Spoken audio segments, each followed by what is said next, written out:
Okay, we're here in Ballyhaunis Golf Club this evening, and there's a word comes to mind here this evening: pristine. The condition of the place is absolutely pristine, and I'm here with Paul Hickey, and Paul was representing the club this evening. And I did ask you beforehand, but I forget what you have a title here in the club, Paul. We do. First of all, Martin, I'd like to welcome you and Adam to Ballyhaunis Golf Club on this glorious fine evening. The sun is shining. It's not like the west of Ireland, but you're very welcome yourself and Adam.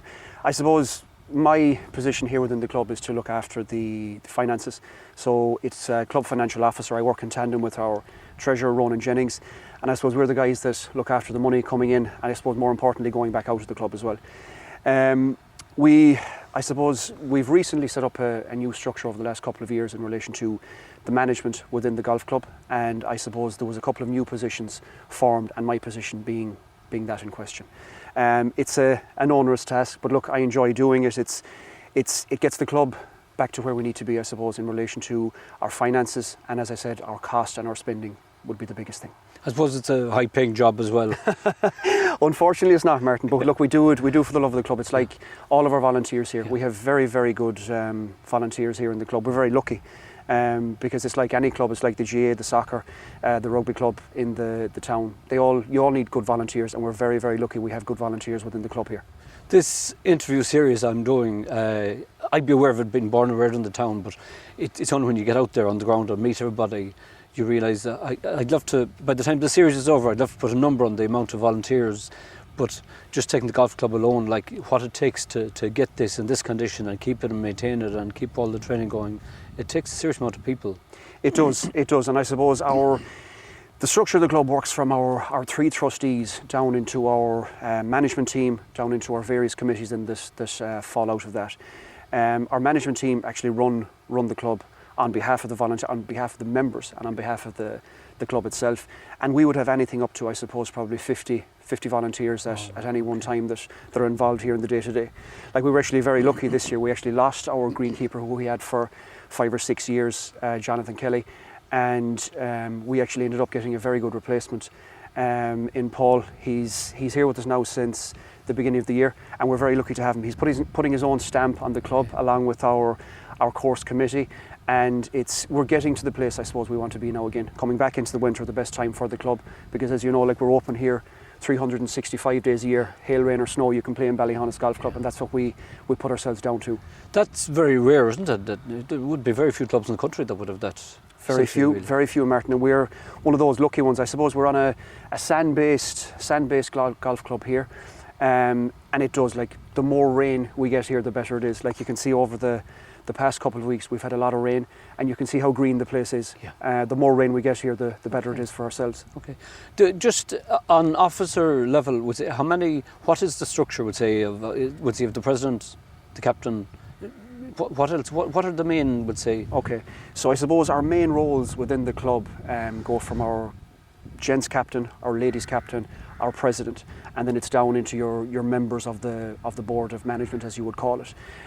What we've been trying to do in the last number of years would be make it less onerous on our captain, lady captain and president, because it was always left to those three in previous years, and what we've done is we've involved a bigger committee, a bigger number of volunteers around them to make it easier. Because what we found was we were beginning to struggle to get male captain, female captains in, because it was a lot of work. Yeah. But we've changed that over the past number of years, and it's making life an awful lot easier on those people as well.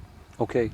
Now, I suppose, what would Joe Bloggs that's out there today that has never played golf, what option is there for him?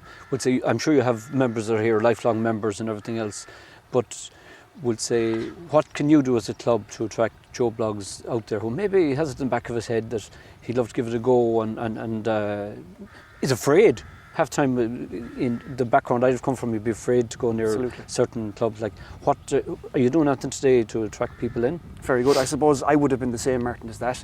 I came from a family that's out in the, as we call it, the sticks. Oh, the sticks. So we're the country boy coming into the town club, and it's again what we've done over the last number of years. The club has changed. We've become more welcoming to people from outside of the club, where we kind of kept a hold around what we had, but we've begun to open that up to new members, to ladies, to males, to juniors, and to beginner golfers. I suppose what we've done over the past couple of years, we have pushed out our beginner golf.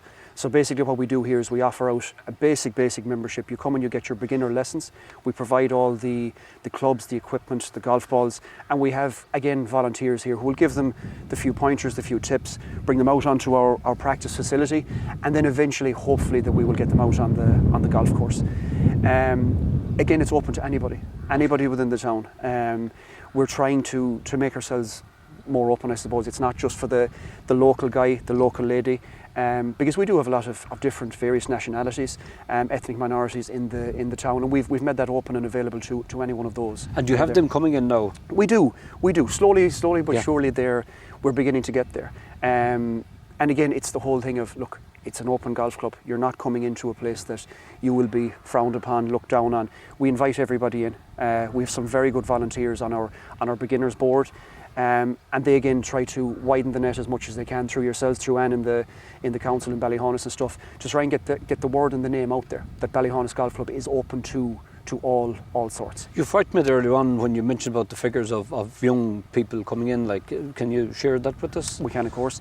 We've over the past number of years, and through our junior committee led by Shane Freeman and Kevin Henry in particular, like, we have up on 90 odd youngsters playing golf here in Ballyhaunis now. During the summer, it was actually our first year that Shane got our junior captain's prize back up and running again, and it hasn't been there since my own cousin Andrew Hickey played in it 10 years ago. So to get that back up and running again it's very good. They've put Trojan work in behind. We've had to, because at the end of the day, everybody knows if you don't have the youth coming through, you won't have a golf club. So to have 90 odd junior and juvenile members here is very good. And of course we have a famous junior golfer in the. That we do. Is he a member of the club, or? John William, he is. Yeah. John William's been a member here for the past number of years, thanks to his dad John and his mum Paula. And again, they've put Trojan work in, Martin, behind the scenes, the whole family. John William he's one of the nicest young men you can meet, and he's going to develop into a fantastic golfer. He's actually, his handicap now is he's a single figure golfer, which is phenomenal stuff. And what that has done for the rest of those juniors is they see John William going out there, winning his competitions, playing in all these different golf courses, getting invited to the States to play golf, and they want to be like John William now, which is great. We haven't had that, and to have that now to help us drive on the brand of Ballyhaunis Golf Club is something very good. I see with the GA terms, you'd see up in Offaly, for example, they're under 20s won the All-Ireland this year, and all of a sudden you see guys going around wearing the Offaly jerseys and that. I'm sure John Williams' influence will be similar in the area in Ballyhaunis when they see a young fella, like I'd always associate golf with being a 40-year-old kind of game, and to see a young fella being able to be noticed all over the world. Absolutely. It has to be an inspiration to all these young people coming in. It is, and I suppose he is being mentioned in the higher echelons of the golf world out there. The West of Ireland was held in Ross's Point a couple of weeks ago, and they were all talking about this young John William Burke in Ballyhaunis, and that is the echelons of golf in Ireland. When you go to play the West of Ireland, you get to enter that, and I'm sure that's what John Williams' ambition will be, and beyond, to obviously join the PGA Tour. But to have John Williams' name mentioned at that was great. That circle, absolutely, for himself, his family, and for the golf club as well. Okay. From my limited knowledge of golf, there's 9-hole and 18-hole. This is a 9-hole course. It's a 9-hole course, it is indeed. And I suppose, just to get on to that, unfortunately we did have some land bought a number of years ago, and due to the financial downturn we had to end up selling that. And would you believe, we never actually owned the land that we actually stood on, operated on our clubhouse.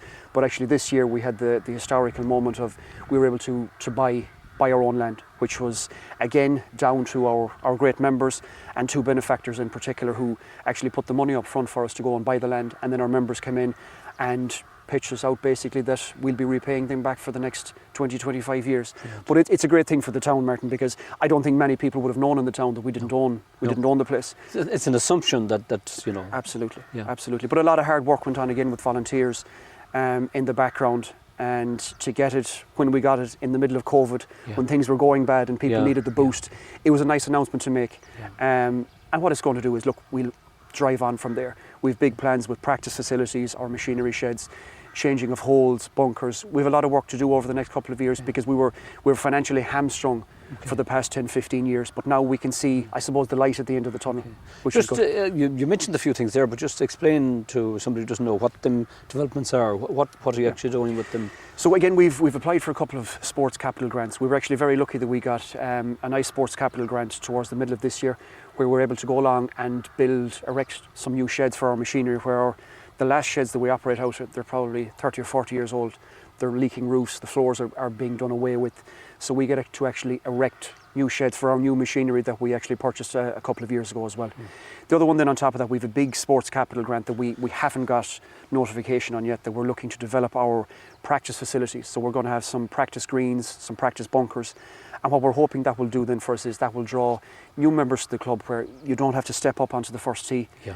You can step out onto our practice facility. Let's go back to the fear factor again. Exactly. Dreading to come up where the other professionals were. Or exactly. Professionals in professionals, our eyes, and we're all professionals here, so we are. But it does. We have some nice plans afoot, and again, it's just to try and drive on from that. With the fact that we were able to buy our own land, it gives us an awful lot more options for the future for the club.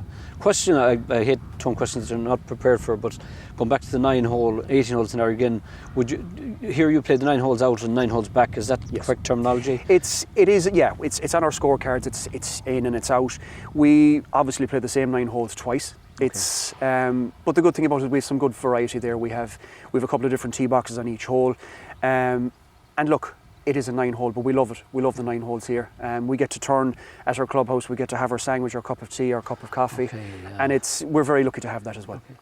And would you ever foresee it becoming an 18-hole, or is that an aspiration? As of the minute, it probably isn't, because there's a huge investment to go into that. We'd say with regards to the upkeep of the course. Like, we're very lucky. We have 2 good greenkeepers in Paul and Kieran here, and we have the Foss guys that come in as well that offer their help and support to us. If we were to go 18.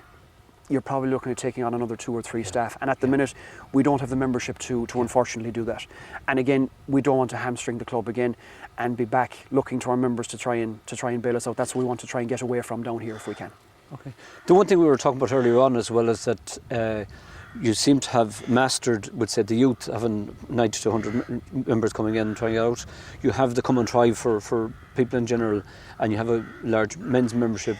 Ladies is an area that you want to develop, is that correct? Absolutely. The more ladies we can have around the place, the better for ourselves. It's probably looked at golf that it's a guy's sport. You send the husband off today and he's gone for 5 hours and he comes back after that. But we're trying our very best to try and bring in young ladies, middle-aged ladies, because it is a game for all here. It's not just a one size fits all. And it's to try and, I suppose, make people aware in the town that no matter who you are, what you are, you're very welcome to Ballyhaunis Golf Club. We have a couple of things coming up in the next couple of weeks, and that'll be done through the Ballyhaunis Town Council itself, where we're just going to try and push out, make people aware that all ladies are welcome here, like all members. And I suppose it is the fear factor, as we get back to earlier on. To stand up on our first tee box can be intimidating, but what we've been trying to do is open that clubhouse door, get them in, get them welcome, have their cup of tea, have their cup of coffee, their sandwich, get them used to the place, get them used to the people down here. Number one is the big thing. And I suppose get the message out there that it has changed from 20, 30 years ago. It's no longer, oh, you're not a member of Ballyhaunis Golf Club, you can't go down there. We welcome everybody in the doors now, and that's what we want to get out there, the message that you are welcome to Ballyhaunis Golf Club. And as of now, if ladies were out there and want to give a go, can they come in and use the trying system you have at the moment? Absolutely, yeah. We have our beginners committee there, who's looked after by Brian Phillips, Tom Printy and Patricia Fitzgerald, and they do strenuous work in the background of it all, trying to bring in our new members and our new ladies. Tricia has brought in a good few lady members over the past couple of years, but it's to hold on to them now. And if we don't have new ladies coming through the door, they just think, sure, there's nobody down there of my age stamp, of my, I suppose, my background and stuff like that. So it's to get all people and all ladies in particular in the door is what we want to try and do. So if there are ladies there now, how do they approach the club? Exactly, they can go into Ballyhaunis. I'd say they'll know Phillips Menswear in town there, Brian Phillips. They can have a conversation with Brian. They can contact any member of the management team here, and they can just pop in, Martin. Like, we have our bar open there 6 or 7 days a week now. Tony behind the bar will take the inquiry, have a chat to them. He knows about all the different membership categories there as well, and have the general conversation to see what do they want to do. because we have all different types. We have 5-day membership, 7-day membership, 7-day full competitive. So there's something there for all categories. Okay. And again, from somebody who doesn't know much about it, can you play here any time of the day? You can, absolutely. As long as your sunshine is still there in the evening or the morning, we allow people out. We have our competitions on Saturdays and Sundays, and generally what we do is we don't allow anybody out during those times. We have an online booking system there now. It's called ClubNet. Anybody can pop onto it, and you can see where you have a free slot at any stage to book your time. Okay. As a club, do you compete as a club? We do. We do. We haven't been competitive over the last couple of years, which is a big bugbear of mine. But we're getting there again. We have younger guys, which is great. Our hurlers and our footballers from Ballyhaunis, Eastern Gales, Ahamore, Gladvies, Airog. I don't want to miss out any club here. Toreen. Geez, I nearly forgot Toreen. Yeah. But they've been coming in, and they're going to make us more competitive going forward. I suppose what we're trying to do is not get rid of my age group, but I'm an ageing member here now in my 40s and stuff like that, and we want to try and bring in the guys in their teens, their early 20s and their early 30s, because they're the guys that are competitive and they get out and they want to play. But that's you're on about teams competing here. Exactly. But what I was asking you was, does Ballyhaunis Club compete outside the club with other clubs? We do. So we play in multiple different inter-club competitions is what they're called. We've actually one coming up this weekend. It's the 9-hole inter-club, where we play against 9-hole golf clubs in the west of Ireland, in Connacht in particular. We're playing a local club to us, Tubbercurry. So we have matches here in Ballyhaunis, and we've matches away then in Tubbercurry as well. So again, we go and we try and pick the best golfers at the time to go out and compete in those teams for us. Is that fighting material? It is fighting material. It is, but it's enjoyable. Yeah. And again, it's to try and get more guys to come out and play for it, put their names forward, I think is the big thing for it. But it is, I suppose the last couple of years with COVID, things have been, I suppose, stopped and held off because obviously touching other people's golf balls and stuff like that wasn't allowed. But we're getting back into it, and next year now we're hoping for a bigger year for the club. Excellent. Well, look at Paul, I think we've covered a lot there now, and I think we picked a perfect evening for coming to Ballyhaunis Golf Club. And to repeat my intro again, I think it looks absolutely fabulous and in pristine condition, and it's a credit to yourself and all the volunteers involved in the club. And I just want to repeat the message out there: the club is open to everybody, and in particular they'd love to see some younger ladies getting involved, but everybody's welcome in here, and just contact one of the members, and you're welcome here anytime. So good luck with the club, and hope it's onward and upward, and glad to see you've got your independence owning the property now as well, and it's all positive from here on. Thank you, Martin. Thank you.